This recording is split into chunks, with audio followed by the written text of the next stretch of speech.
নিজর জন্মদাত্রী মারে হাসপাতালের বিছানাতেই হত্যা করিলাইছে পুত্র রাজীবে। এই খবরটা শুনিয়া স্তব্ধ গোটা বরাক উপত্যকা। করিমগঞ্জ সিভিল হাসপাতালের মতো জায়গায় যেখানে মানুষ আইন সুস্থতার আশায় ওই জায়গায় এমন একটা নৃশংস ঘটনা ঘটবে কেউ ভাবতেই পারছেন না। হাসপাতালের ভিতরই মারে একের পর এক আঘাত করিয়া মারে মারি ফেলাই দিছে পুত্র রাজীবে। আর এইটা দেখিয়ে এখন মানুষের মধ্যে প্রশ্ন ওঠে, মানুষের এখন অথবা রোগীর এখন নিরাপত্তা কোথায়? এখন কি করিমগঞ্জ সিভিল হাসপাতালও রোগী অথবা রোগীর আত্মীয় কেউ কি আর নিরাপদ নাই? এটাই এখন জনমনে প্রশ্ন উত্থাপিত হয়েছে। যেই মা তোমারে 10 মাস 10 দিন পেটো রাখিয়া এরপরে জন্ম দিছইন, যেই মা তোমারে মানুষ বানাইছইন, নিজে না খাইয়া তোমারে খাওয়াইছইন, তোমার খান্নায় তাইন রাতভর জাগিয়া রইছইন, তোমার হাসিতে তানোর জীবন দেখছইন, সেই মারে তুই আজকু হসপিটালের বিছানাত আইয়া মারি ফেলাই দিলে।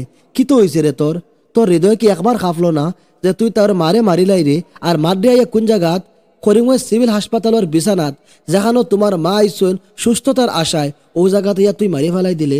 তোর একবার কি হৃদয় নালা দিল না? হয়ে গেছে তোর মানবতা আর হয়ে গেছে তোর ভালোবাসা।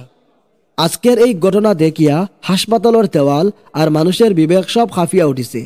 আমি প্রশ্ন করি, কেমন সমাজে আমরা বসবাস করি আর যেই সমাজও মাও পর্যন্ত নিরাপদ নাই। আজকে মায়ের রক্তে রঙিন হয়ে গেছে হাসপাতালের চাদর, আর সেই লাল দাগ আমাদের বিবেকও লাগিয়া থাকবো চিরকাল। আর আজকের এই ঘটনা আমরা চোখে আঙ্গুল দিয়ে একটা জিনিস দেখাইয়া দিয়া গেছে, অপরাধ, নৃশংসতা আর পাপের কোনো ধর্ম নাই, কোনো জাত নাই। মানুষের সাজই হইল তার আসল চিন। সমাজে অনেক সময় আমরা দেখতে পাই কোনো খারাপ ঘটনা ঘটলেই আমরা ধর্ম দিয়া বিচার করি, কে কোন ধর্মের আর কোন জাতর। কিন্তু আজকের এই ঘটনা প্রমাণ করিয়া দিছে, অন্যায় করনেওয়ালার ধর্ম দেখা হয় না, তার মন দেখা হয়।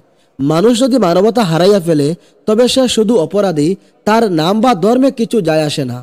তাই শিক্ষা লাগবো, ধর্ম দিয়া নাই, মানুষ দিয়া মানুষরে বিচার করা লাগবো, অথবা তার কর্ম দিয়া তারে বিচার করতে লাগবো।